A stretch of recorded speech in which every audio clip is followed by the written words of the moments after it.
Welcome back to Studio 5. That moment you say I do and promise to make two lives into one may seem far back in the rearview mirror. Enter kids and grandkids and careers and life and your plans to make marriage about the two of you sort of gets interrupted. So today we're helping you refocus and put your marriage first. Studio 5 contributor and relationship coach Dr. Matt Townsend has 4 ways to help couples create a closer, more unified marriage. Doesn't real life have a way of detracting us from all goals? Yes. I mean, it was so much easier to be one when you were clueless. Don't you think? So true, yes. And like, everything's going to be so great. Right. But then you eventually lose the chemistry, and then your clarity goes up, and you're left with 2.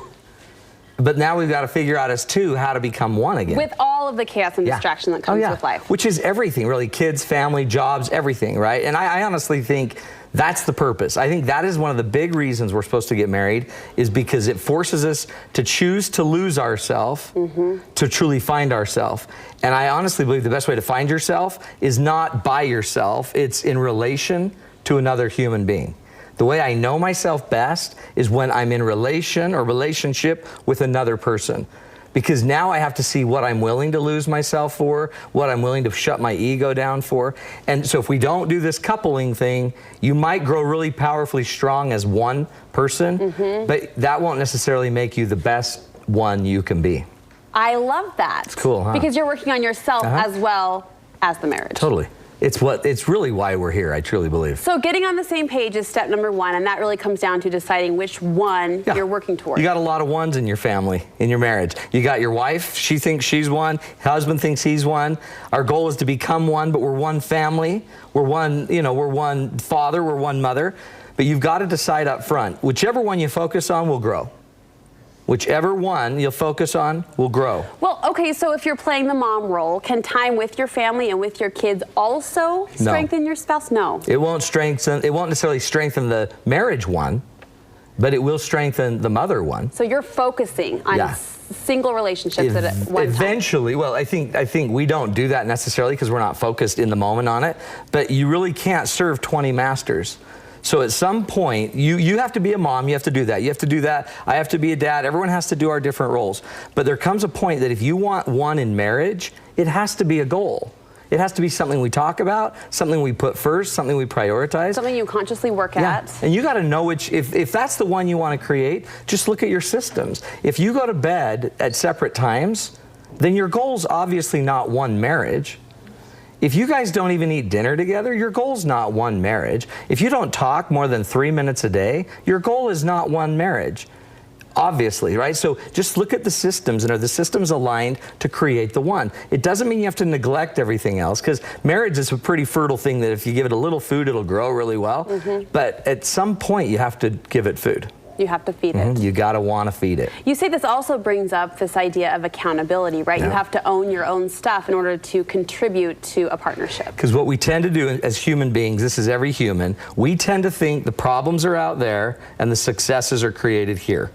And so we just always tend to think they're out there. But the problem with creating oneness is if I always think that you're my problem, if I always think that my negative thoughts are because of you, if I always think that my feelings that are hurt are because of what you did, if I never take responsibility for my actions and I always blame you, then I honestly am not becoming mature enough, independent enough, responsible enough, proactive enough. I don't have enough character to actually be one with another person. I'm not willing to actually own me, so how could I own we? Right. Make sense? Yes. So I need us all to own our feelings. Don't ever blame your husband for your feelings again. Don't ever blame your wife for why you thought what you thought. Don't blame anyone for your actions. Learn to apologize. Learn to do what we need to do. Own what you made the mistake on. And when we start to do that, the main reason I want you to do it isn't so you're this martyr. I want you to do it so you're no longer thinking your partner's your enemy. The minute you make your partner your enemy, you'll never become one. Right? See, but I think a lot of people might be saying, oh, my partner's not my enemy. No. But does that subtly happen? Oh, yeah. Except, man, he irritates me. And holy cow, when's she going to touch me? The woman never touches. So we then fight about touch, and we fight about how he never puts his shoes away. So unknowingly they become the enemy, almost through those little quarrels and those little conflicts. conflicts. Need that, because if all of a sudden I didn't think you were my problem, or by the way, it doesn't have to always be a spouse. Sometimes it could be the kids. Sometimes it could be your lack of a job. Sometimes it could be everything else. But as soon as the problems are all outside of you, you can't solve them. I want you to start owning that this is my life. These are my thoughts, my feelings, my actions. And as soon as I own that, I can start to become a change agent in my life and make something happen. With the couples you coach, you try to work with them to understand that mistakes don't have to be a big deal. No. Mistakes can just happen. We can move on. We can go forward. It should be your norm. If you can normalize mistake making, you will normalize growth. What does that look like on a daily basis to normalize mistake making? Let's say I just flat out was rude to you, and you're my wife. I mean, we're TV people. Anything can happen. Oh my gosh! Let's say if I got mad and I was rude, yeah. I should be afforded a mistake, even if it happens monthly. Mistakes can still happen monthly, but if I have the power and I accept that I'm responsible and I come back and I sincerely apologize, even if I haven't perfected it, but I apologize, you ought to accept the apology. Even if it's happening regularly. You will know why. Why it's happening? The minute you don't accept my apology, I probably won't do it anymore. Now you can always accept my apology and want to have a conversation. This is like the 4th time this week. Well, yeah, and some people might say, but Matt, if it's happening for 4 times, in 1 week, it's not really an apology, is it? Well, I don't know, because the irony is try the opposite, right? So don't accept the apology and see if it changes. Well. So what we do as humans is we do what we normally want to do, which is react, and we don't accept the apology, and then we're just mad at them for a week, and they still keep doing the same thing over and over again. So I don't apologize. I don't accept their apology for their sake. I accept it for my sake, because I'm not going to become somebody that's going to go against my values and now not accept apologies, or I'm not going to be the person that never forgives you. Here's the reason. The research shows as soon as you are safe enough to make mistakes, you are safe enough now to create amazing findings and inventions. But until you're able to mistake and make a mistake, and oh, that one hurt, that one broke, that was too much, that was too little. As soon as you're able and free to do that, then you have the ability to go create. That's why they give professors tenure. Because once you're at this point, they want you to go be free to learn, to grow, to think outside of boxes, to push the barriers. But in our relationships, a lot of us are so fearful, not loving, that we won't tolerate mistake making because we want to control it. You'll never control your way into oneness. You can't control togetherness.